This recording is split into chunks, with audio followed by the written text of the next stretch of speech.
Okay. We made it to did. Wednesday. Wednesday. There's something about making it to the middle of the week. Halfway through the week? I know, Yeah. already. And thank you so much for choosing to spend some time with us today on KARE 11 News at noon. We have a lot to get to. We have Julia Daniels in the house from our amazing sports team, and she'll have everything we need to know after that Timberwolves win. But Cece, you've been following up with some breaking news overnight. I have, yes. So early this morning at Kaufman Union at the U of M was vandalized just hours after an anti-war encampment was cleared off campus. So I've been tracking all the updates about that. Okay, I'm looking forward to getting a little bit more information about that. And of course, we are also in our hour 12 of the 24-hour Harvest Giving Day, benefiting Second Harvest Heartland. And the goal is to get enough funding and supplies to provide 1 million meals. Head to harvest.org.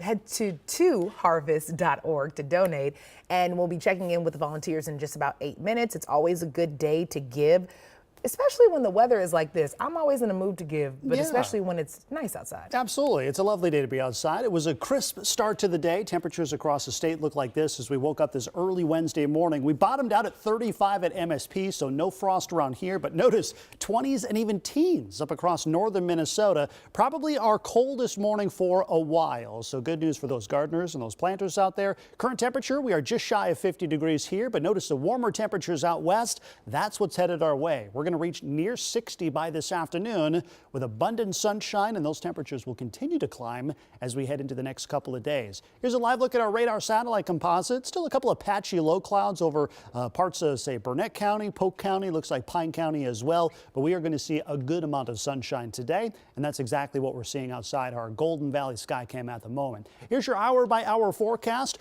Blue sky through the rest of the day. Temperatures, again, right now near 50. We'll be near 60 by this afternoon, but the real noticeable thing, the wind is fairly light, so for a change of pace, the wind is actually going to be rather calm today. Sunshine both today and tomorrow, but it turns gusty again later this week. We'll talk about 2 big rainmakers headed our way this weekend. Just ahead, Alexis. Ben, thank you.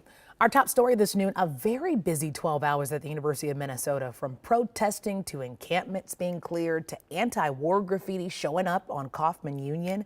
A lot to get to. And Cece, you've been tracking a lot of these developments. What can you tell us? Yeah, so we did reach out to University of Minnesota officials just a few hours ago, and they told us that right now it's business as usual on campus. That includes the amount of university police on campus. Now to a recap of what happened overnight, and these brand new images into the newsroom, you can see vandals use spray paint and chalk to cover walls and surfaces outside Kaufman Union with anti-war graffiti. This is the same area where pro-Palestinian protesters set up an encampment just after 11 last night, but it was cleared just hours ago. No arrests were made. There were arrests, however, Tuesday morning when a student group set up this encampment. 9 people were arrested. The university said they were arrested because they refused to leave their encampments, which aren't allowed on campus.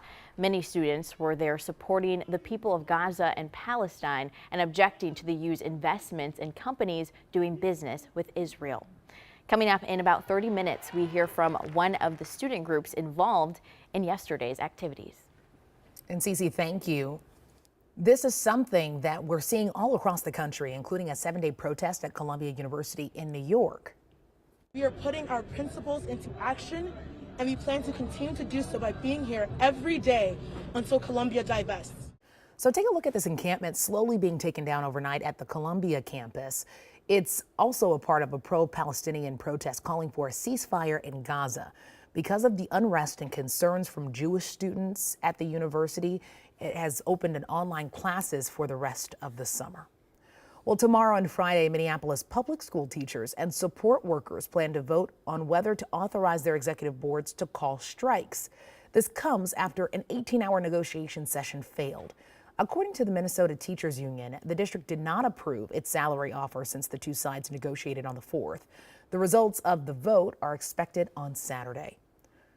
We could learn more today about a big story we've been following involving the largest school district in the state. What we can tell you is the threat of a shutdown in the Anoka-Hennepin district is over. Some board members were threatening to hold up the budget over funding for diversity and equity programs. But around midnight, the district reported the board resolved the impasse and removed the connection between the DEI approval and the 2024-2025 budget. We're still working to learn where that leaves the DEI curriculum. This disturbing video is circling across the U of M campus as police investigate a string of recent violent robberies in Dinkytown. You can see a 21-year-old student walking along 7th Street near Marcy Park when two men attack her. One of them puts his gun to her head as they try to grab her backpack. They rob her, then they speed away in 3 different stolen cars. Well, a big loss in the community here. Balloons filled the sky last night at Shiloh Temple in Minneapolis in honor of the late Sammy McDowell.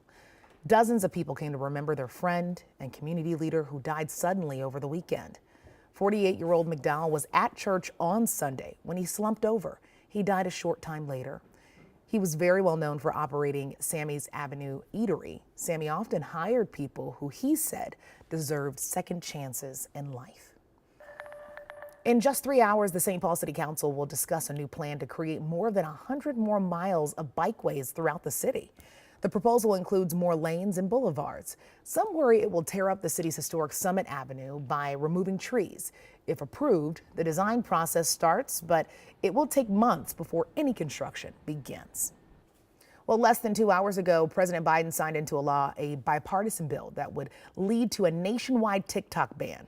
About 170 million Americans use the social media platform. Congress had passed the bill this week as part of a wide-ranging foreign aid package meant to support Israel and Ukraine. Under what is now known to us as U.S. law, TikTok is forced to find a new owner within months or be banned from the United States entirely. This stems from concerns that the Chinese government could access personal data of Americans. Well, listen, another huge win for the Timberwolves, who scorched the Suns last night at Target Center. Now they're 2 games ahead of Phoenix in the playoffs.